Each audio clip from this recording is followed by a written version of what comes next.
सवाल ही मैदान माशर में होगा नमाज के बारे में हो। इसमें अगर पास हो गए तब जाके किसी और काम में पास हो सकते हैं। अब हमारे बीच में होता क्या है कि हम अक्सर जहाँ भी जाते हैं तो मस्जिद में जो भी नमाजी मिलता है ना, सब बूढ़ा बूढ़ा लोग मिलते हैं। मैं एक बात और बता रहा हूँ कि कल मैदान माशर में ये भी सवाल होगा कि आप नमाज़ पढ़ते थे तो अपने बेटों से क्यों नहीं पढ़वाए थे, सवाल ये भी होगा। इसलिए आप अगर नमाज पढ़ते तो आप कामयाब नहीं है।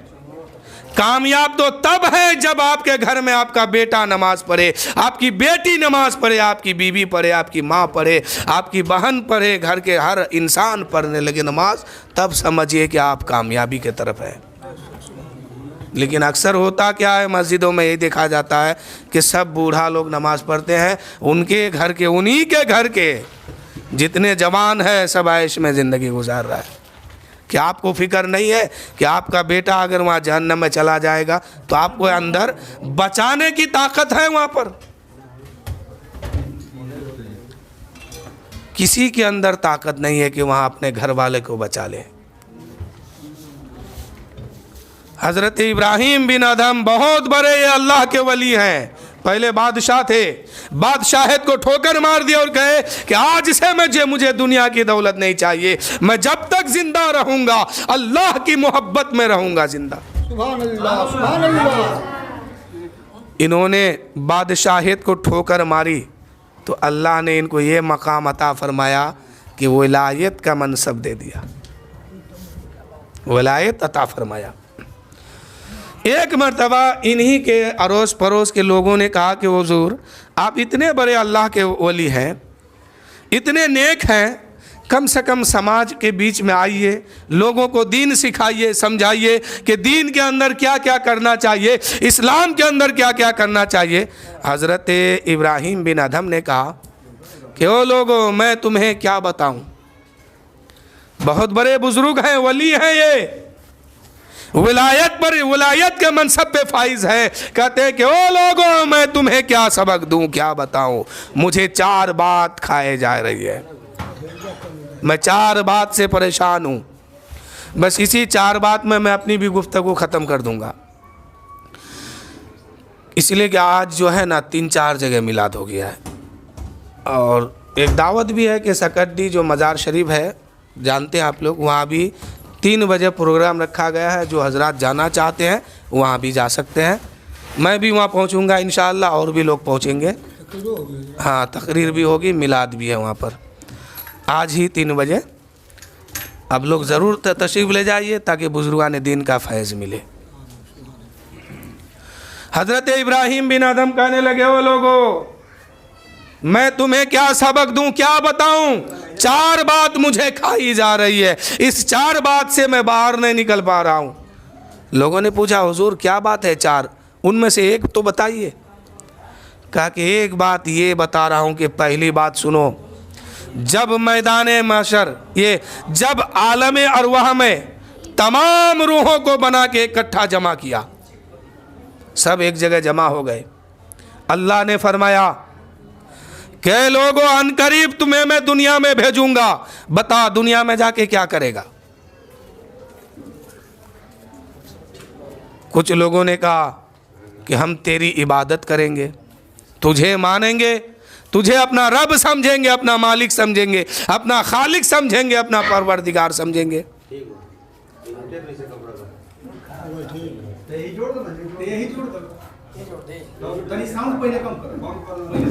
तो क्या हुआ,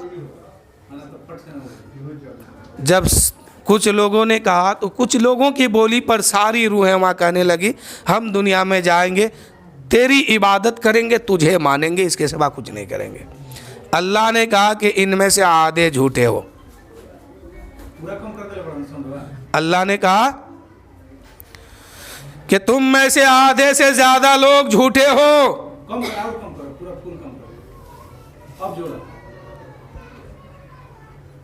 क्योंकि दुनिया में जाओगे मुझे भूल जाओगे, तुम लोग मेरा हुक्म नहीं मानोगे, हम जो कहेंगे तुम लोग नहीं मानोगे, वो आधे से ज़्यादा झूठे तो गैर हो गए और अपने में भी कुछ झूठे हैं।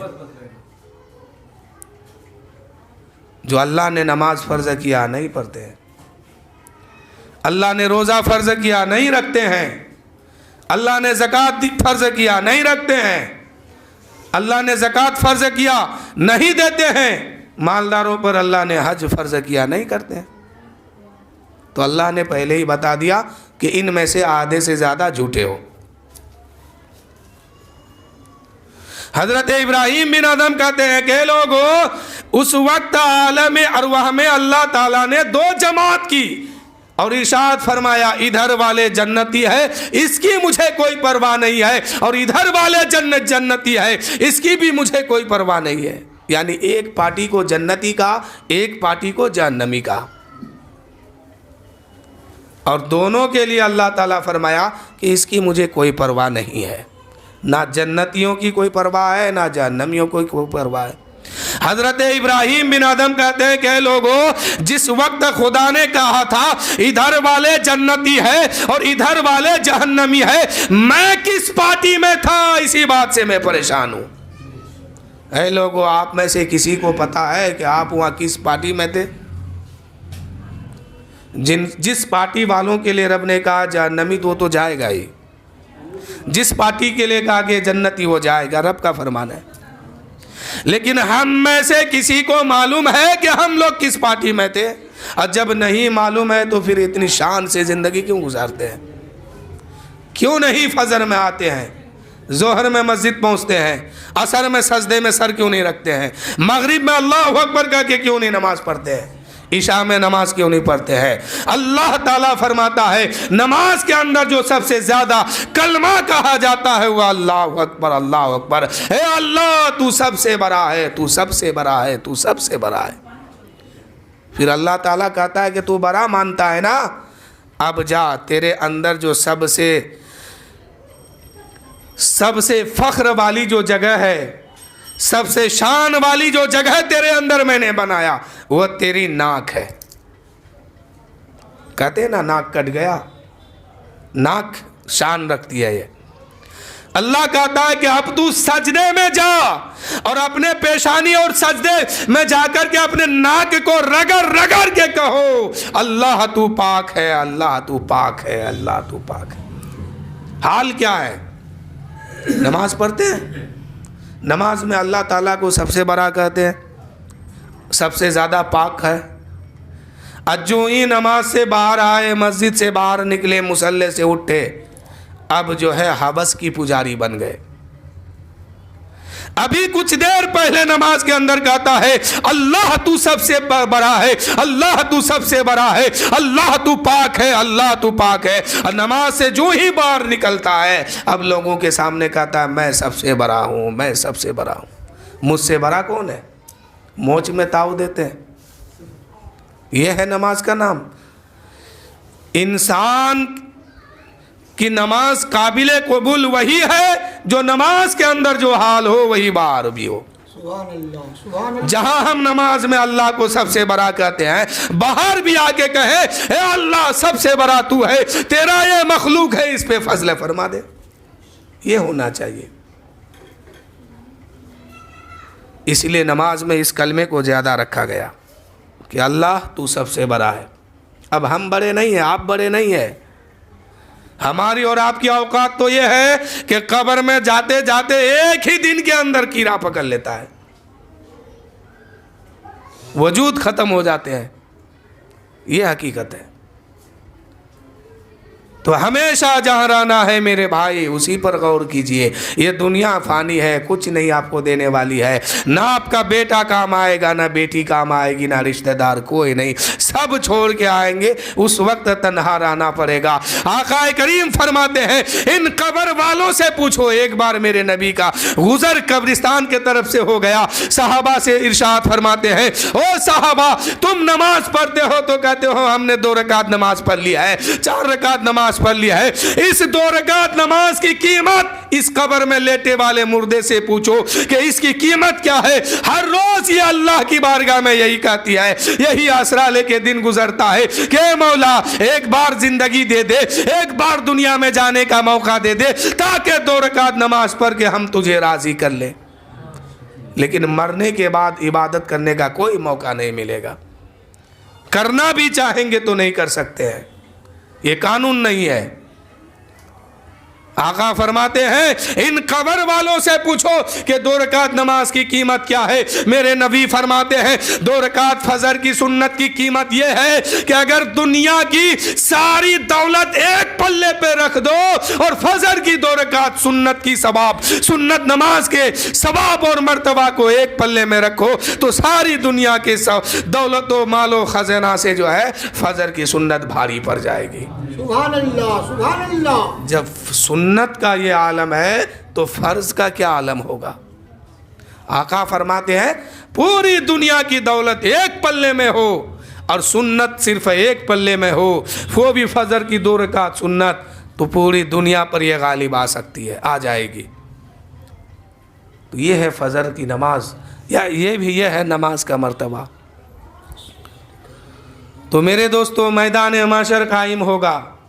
तो मैं ये बता रहा था कि हम किस पार्टी में थे। हज़रत इब्राहीम बिन आदम कहते हैं इसी बात से हम परेशान हैं कि उस वक्त अल्लाह ताला ने कहा था कि इधर वाले जन्नती इधर वाले जहन्नमी। ऐ लोगों में परेशान इस बात से हूँ कि मैं किस पार्टी में था। आप में से किसी को पता है? अगर पता है तो फिर सुकून की नींद सोइए, और नहीं पता है तो अपने पेशानी को रब की बारगाह में झुकाइए, अपने पेशानी को सजदों से सजाइए। वहाँ सबसे पहला सवाल ही होगा नमाज। क्या 80 साल की ज़िंदगी मिली थी, जवानी की नमाज कहाँ है, बुढ़ापे की नमाज कहाँ है, बचपन से लेके अब तक क्या क्या करके आए हो, सारी बातों का हिसाब दो। हिसाब होगा वहाँ, कोई छुट्टी नहीं है। हज़रत इब्राहीम बिन आदम से लोगों ने कहा कि हुजूर दूसरी बात क्या है। वालेकुम सलाम व रहमतुल्लाहि व बरकातहू, बैठिए। दूसरी बात क्या है? हज़रत इब्राहीम बिन आदम कहते हैं कि लोगों जिस वक्त माँ के पेट में बच्चा बनता है, जिस वक्त माँ के पेट में बच्चा बनता है और कुछ दिन गुजरता है तो फरिश्ता जो है इनकी रूह को लाके उस जिस्म में फूंक देते हैं। अब वो बच्चा हरकत करने लगता है। अब वो बच्चा हरकत करने लगता है। तो इब्राहीम बिन आदम कहते हैं लोगों जिस वक्त माँ के पेट में बच्चा बनता है और फरिश्ते लाके उसके जिस्म में रूह फूंकते हैं, रूह फूंकने से पहले वो फरिश्ता अपने रब की बारगाह में सवाल करते हैं, ए मौला अब मैं इसके जिस्म में रूह फूंकने वाला हूँ, ए पाक परवरदिगार इनको बदबख्त के तरफ लिख दूं या नेक बख्त के तरफ लिख दूं। इब्राहीम बिन आदम कहते हैं ए लोगों जब मैं अपनी माँ के शिकम में था, पेट के अंदर था, मेरे जिस्म में रूह डाला जा रहा था, उस वक्त फरिश्तों ने अपने रब से पूछा होगा ए पाक परवरदिगार इसको बदबख्त में लिख दूं या नेक बख्त में लिख दूं। उस वक्त अल्लाह ताला ने फरिश्तों के सवाल पर मेरे हक में क्या जवाब फरमाया है। इसी बात पर मैं परेशान हूँ। ऐ लोगों मैं आप लोगों से भी पूछता हूँ, जब आप लोग अपनी अपनी माँ के पेट के अंदर थे और जिस्म में रूह डाला जा रहा था, फरिश्तों ने आपके बारे में भी पूछा है कि अल्लाह इसके जिस्म में रूह डाला जा रहा है, क्या इनको बदबख्त के तरफ लिख दूं या नेक बख्त के तरफ? अल्लाह का क्या हुक्म आपके लिए आया होगा? क्या आपको किसी को पता है? और अगर पता नहीं है तो अपनी आखिरत की फिक्र कीजिए। अगर मालूम नहीं है तो कब्र के बारे में सोचिए। अगर जानकारी नहीं है तो मैदान महशर के बारे में सोचिए। जहन्नम की फिक्र रखिए कि हम जहन्नम से कैसे बचेंगे, मैदान महशर में तपती हुई धूप से कैसे बचेंगे। वो दिन 50 50,000 साल का एक दिन होगा। लोग पसीने में डुबकियां लगा रहे होंगे। ऐसे आलम में मीज़ान अमल पे लाया जाएगा, दाहिने हाथ में पन्ना रखा जाएगा, अमल दाहिने हाथ में दिया जाएगा, उसके लिए जन्नती है, और जिसके बाएं हाथ में रखा जाएगा वो जहन्नमी है। और रब फरमाएगा, ओ लोगों अब तुम अपना अमल पढ़ के सुनाओ। उस वक्त आले माशर में हजरत आदम भी होंगे। हजरत आदम से लेके ता क़यामत तक जितने इंसान होंगे सब के सब मौजूद होंगे। आज बंदा गुनाह करता है, आज बंदा गुनाह के तरफ जाता है, आज बंदा चोरी करता है, आज बंदा डकैती करता है, आज बंदा हराम का खाता है, आज बंदा नेक से दुनिया की नेक काम से दूर है, गलत काम के तरफ जाता है। तो जहन में ये बात आती है, मेरी माँ को इसका खबर ना हो, मेरे बाप को इसका पता ना चले, मेरे रिश्तेदार को इसके बारे में मालूम ना हो, मेरे खानदान को इसके बारे में मालूम ना हो, मेरे पड़ोस के लोगों को इसके बारे में मालूम ना हो। मेरे दोस्तों, एक चोर चोरी करता है और ये सोचता है मेरे घर वाले को पता ना चले, मेरे रिश्तेदारों को पता ना चले, मेरे खानदान के लोगों को पता ना चले, मेरे पड़ोस के लोगों को पता ना चले, वरना हम बदनाम हो जाएंगे, वरना मेरा नाम चोर बन जाएगा, हम माशरे में जो है जलील हो जाएंगे। जरा याद करो उस मंजर को, मैदान माशर कायम होगा, बंदे के नामे अमाल उसके हाथ में दिया जाएगा, आले माशर सामने होंगे, हजरत आदम भी होंगे, हजरत आदम से लेके ता क़यामत तक सारे नबी मौजूद होंगे, सारे रसूल मौजूद होंगे, सारे पैगंबर मौजूद होंगे, सारे सहाबा मौजूद होंगे, सारे औलिया किराम मौजूद होंगे, सारे लोग मौजूद होंगे, औरत भी होगी, मर्द भी होंगे, बूढ़े भी होंगे, बच्चे भी होंगे, माँ भी होगी, बाप भी होंगे, भाई भी होंगे, रिश्तेदार भी होंगे, बहनें भी होगी और पड़ोस के लोग भी होंगे। सबके सामने ऐसे आलम में रब फरमाएगा, ओ बंदा तेरे दाहिने हाथ, ए बंदा जो हाथ में नामे अमाल तुझे मिला है, अब पढ़ के लोगों को सुनाओ। उस वक्त बंदा सुनाएगा, फला जगह में चोरी किया था, फला जगह में डकैती किया था, इसकी जमीन को हड़पा था, इसकी दौलत को लूटा था, इसके साथ ये ज्यादती किया था, इसके साथ ये जुल्म किया था। ए मेरे दोस्तों, उस वक्त अपना नामे अमाल अपने खानदान के सामने कैसे पढ़ के सुनाएंगे? आले माशर थूकेगा, आले माशर कहेंगे कितना बड़ा पापी इंसान है, कितना बड़ा मुजरिम है कि ये काम करके दुनिया से आया है और यहाँ सुना रहा है। मेरे दोस्तों, वहाँ अल्लाह का हुक्म होगा, अपना अमाल खुद ही सुनाओ, मुझसे कुछ मत कहो। रब कहेगा, आज मेरी बारगाह में सवाल मत करो, तेरा पन्ना तेरे हाथ में है, जो तू किया है वो करके पढ़ के सुनाओ। मेरे दोस्त, उस वक्त कैसे सुनाएंगे? वहाँ माँ भी मौजूद होगी, बाप भी मौजूद होंगे, भाई भी मौजूद होंगे, लोग वहाँ सारे के सारे मौजूद होंगे। ऐसे आलम में एक एक का पन्ना खुलेगा, एक एक का दफ्तर कागज खुलेगा, सब चीज़ लिखी हुई होगी और बंदा पढ़ के सुनाएगा। इसलिए मेरे भाई, उस दिन से डरिए कि कोई ऐसी गलती मुझसे ना हो जो माँ के सामने सुनाने में परेशानी हो जाए, बाप के सामने बोलने में दिक्कत हो जाए, सर शर्म से वहाँ झुक जाएगा, आले माशर थूकने लगेंगे कैसा इंसान है।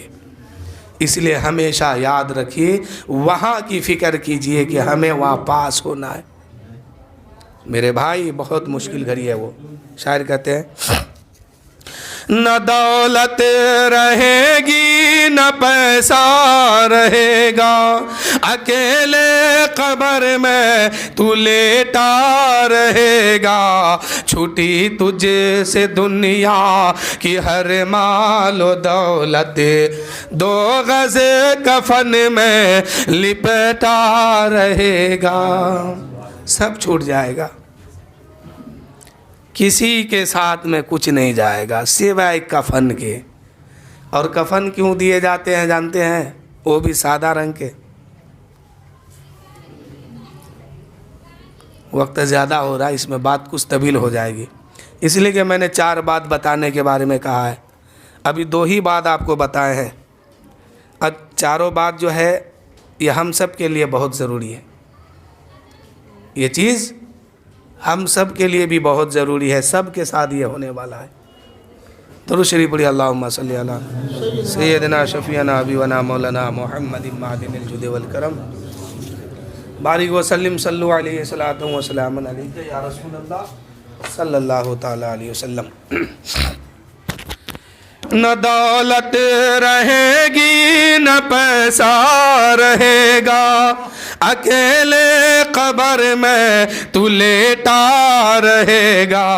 छुट्टी तुझे से दुनिया की हर माल व दौलत, दो गज कफन में लिपटा रहेगा। हमेशा ये सब बात जहन में रखिए कि कुछ काम नहीं आएगा, हम तो कफन में लिपटे हुए रह जाएंगे। और ये दुआ कीजिए कि मौला जब हम कफन के अंदर जाएं तो मेरा कफन सलामत रहता क़यामत तक, ताकि कभी कब्र अगर खुल जाए किसी वजह से तो लोग भी देखें कि कफन सलामत है। सुभान अल्लाह। ज़मीं मैली नहीं होती, ज़मन मैला नहीं होता, मोहम्मद के ग़ुलामों का कफन मैला नहीं होता। सुभान अल्लाह। हक है, हक है। ताकि ग़ुलामी का सबूत दुनिया वाले को भी मिल जाए। और कहीं सर गल गया कफन तो लोग कह देंगे बहुत बड़ा था ये, कफन तक नहीं रहा। ना ज़मीं मैली होगी ना ज़मन मैला होगा। ज़मीं मैली नहीं होती, ज़मन मैला नहीं होता, मोहम्मद के ग़ुलामों का कफन मैला नहीं होता। समझ गए? हमेशा दुआ कीजिए कि मौला कफन मेरा सलामत रहे। न दौलत रहेगी न पैसा रहेगा, अकेले कब्र में तू लेटा रहेगा। छुट्टी तुझे से दुनिया की हर माल व दौलत, अकेले कब्र में तू लेटा रहेगा। छुट्टी तुझे से दुनिया कि हर माल व दौलत, अकेले छुट्टी तुझे से दुनिया की हर माल व दौलत, के दो गज़े कफन में लिपटा रहेगा। मैं बार बार इस शेर को पढ़ाऊँ, हो सकता है आप लोगों को याद हो जाए। और याद हो जाए तो इस पर गौर करना हमेशा हमेशा, क्योंकि रहना आपको है। आपके कब्र में हम देखने नहीं जाएंगे कि क्या हो रहा है, हमारे कब्र में आप नहीं देखने जाएंगे कि क्या हो रहा है। तन्हा रहना है। और ऐसा नहीं कि जैसे दुनिया में मर गए वैसे रहेंगे, नहीं, रूह डाली जाएगी, सवाल होगा, कान भी सुनेगा, आँख भी देखेगी, ज़बान भी बोलेगी, जिसमें भी हरकत करेंगे, लेकिन भाग नहीं पाएंगे वहाँ से, कोई रास्ता नहीं मिलेगा। तो ऐसा काम करके जाइए कि कब्र में हम जब जाएं तो सुकून की ज़िंदगी मिल जाए। कब्र में हम जब जाएं तो सुकून की ज़िंदगी मिल जाए। लहद में इश्क शह रुखे दाग लेके चले, अंधेरी कब्र है चिराग लेके चले। सुभान अल्लाह। अंधेरी कब्र है, सुनी है, चिराग लेके चले। कब्र की दुनिया में लेके सब कुछ जाना पड़ेगा। वहाँ आपके लिए या मेरे लिए पहले से कोई लाइट बत्ती का इंतज़ाम नहीं है। वो आपकी लाइट बत्ती वो आपका अमल है। कोई पंखे का काम करेगा तो कोई बिजली बॉल का काम करेगा, तो वो आपका अमल ही करेगा। आपके लिए क्या बड़े बड़े आए उसके लिए भी पंखा नहीं लगाया गया, तो आपके लिए कहाँ से होगा? किसी के लिए कोई लालटेन जला के रखा नहीं जाएगा, वो लालटेन आपके खुद आपके अमल होगा। हाथ में तस्बीह पढ़ते हैं ना, यही उंगलियां जो है वहाँ रोशनी पैदा करेगी। नमाज पढ़ते हैं ना, यही नमाज रोशन बन के नूर बन के आएगी। कब्र में जाएंगे, कब्र बोलेगी। कब्र जो है बात भी करती है। आका करीम सल्लल्लाहु अलैहि वसल्लम इरशाद फरमाते हैं कि कब्र जो है इंसान से बात भी करती है। और कब्र कहती है, ओ आने वाले शख्स, मेरे अंदर जो तू आया है तो इसकी तैयारी करके आया है कि नहीं? अगर तैयारी करके आया है तो कल क़यामत के दिन जब मेरे अंदर से तू निकलेगा तो मुस्कुराते हुए निकलेगा, और अगर अमल ठीक ठाक करके नहीं आया है तो मेरे अंदर से जब क़यामत के दिन तू निकलेगा तो रोते हुए निकलेगा। कब्र बात करती है। शायर कहते हैं न दौलत रहेगी न पैसा रहेगा, अकेले कब्र में तू लेटा रहेगा। छुटी तुझ से दुनिया की हर मालो दौलत, दो गज कफन में लिपटा रहेगा। इबादत करो तुम सदा अपने रब की, इबादत करो तुम सदा अपने रब की। ये दुनिया किसी की हुई है न होगी, यहाँ पर किसी की बनी ना बनेगी। मिलेगी तो दो गज ज़मीं ही मिलेगी, मिलेगी तो दो गज ज़मीं ही मिलेगी, इसके सिवा कुछ नहीं मिलेगा।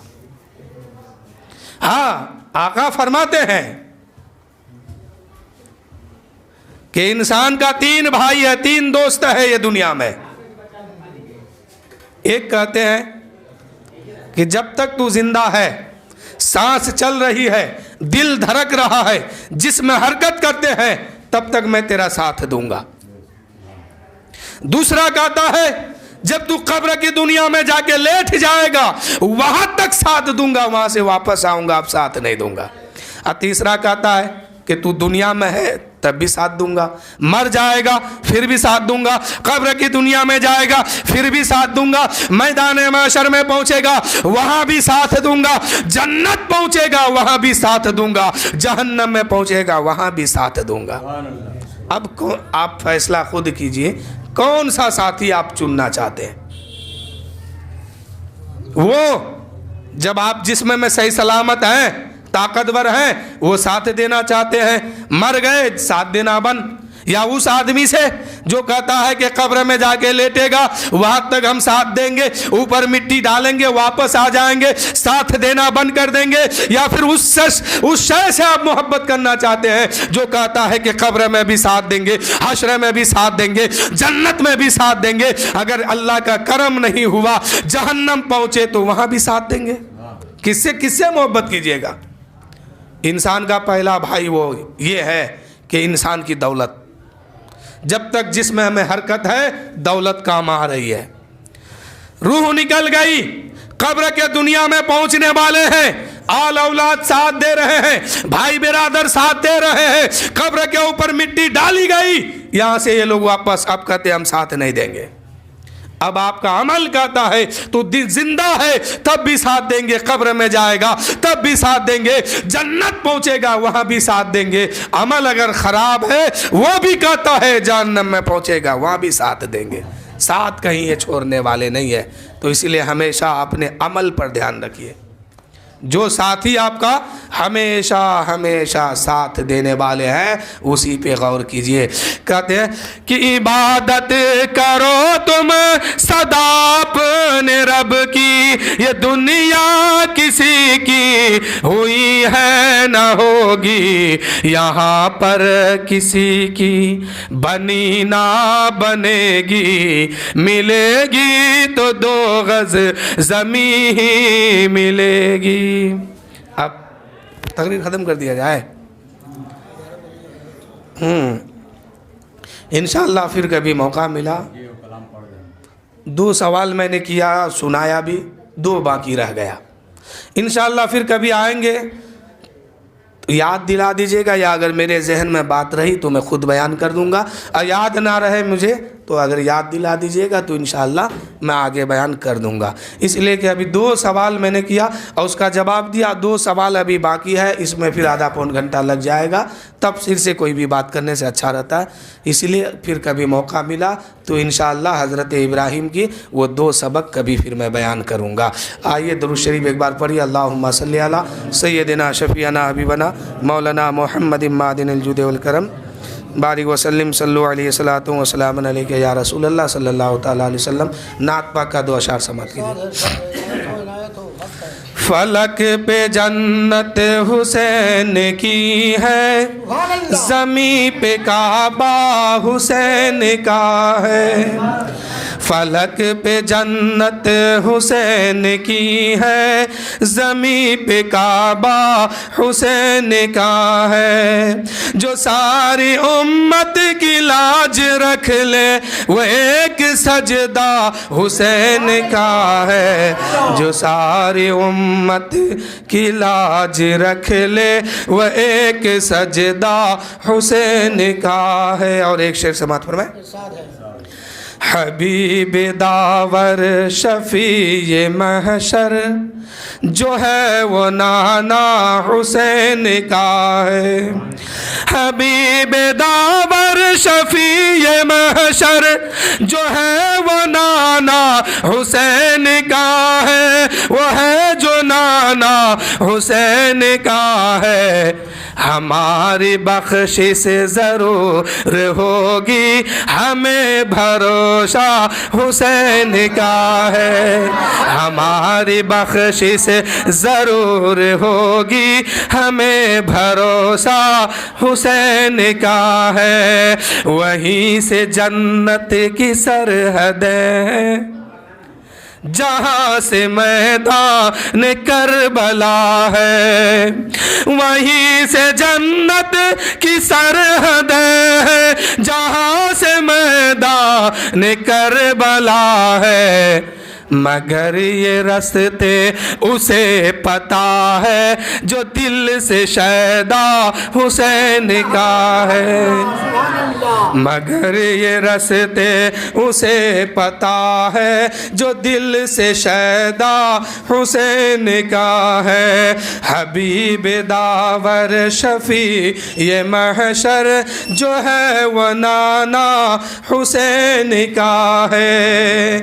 हमारी बख्शिश ज़रूर होगी, हमें भरोसा हुसैन का है। इन्हीं चंद कलामों के साथ अपनी गुफ्तगू ख़त्म कर रहा हूँ। वाखिर दावाना अनिल हम्दुलिल्लाहि रब्बिल आलमीन। सब कोई मिल के पढ़िए ला इलाहा इल्लल्लाह मुहम्मदुर रसूलुल्लाह।